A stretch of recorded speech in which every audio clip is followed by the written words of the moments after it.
तब तक फैमिली को या डॉक्टर जाति माली तक नहीं देखें, हम क्या कह रहे हैं, क्यों किया इन्होंने, पीटीआई ने ये क्यों खत्म किया? क्योंकि हुकूमत ने इनको कहा था ना करो, खत्म कर दो। तो अगर हुकूमत का सुन सकते तो इमरान खान का नहीं किसी को फिक्र, पीटीआई को इमरान खान के लिए इन्होंने नहीं काम करना है। ये अवाम तो इमरान खान के लिए खड़ी है। अब यहाँ देख लें, अवाम खड़ी है आपकी, अरेस्ट यही होंगे, सारे गिरफ्तारी ये देंगे, और बाकी जो ओहदेदार हैं 70-80 हजार पीटीआई का ओहदेदार है।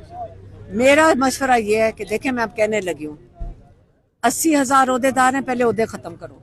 अगर फायदा कुछ नहीं है इमरान खान की को, जिसका वोट है सारा, उसके ओहदों के लिए तो आप हैं, लेकिन इमरान खान के लिए नहीं है, तो फिर मेरे ख्याल में ये ओहदे जीरो पे ले आए। हम यहाँ पे बैठ जाते हैं, जिसने हाथ खड़ा करे, वजन उठाने को तैयार है, यहाँ से पीटीआई आके यहाँ से ओहदे बांटते, जो यहाँ पे आने को तैयार है अडयाला।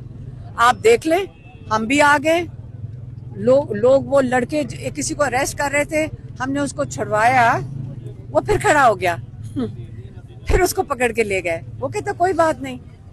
यहाँ दिलेर है लोग, पाकिस्तानी कौम बड़ी दिलेर है।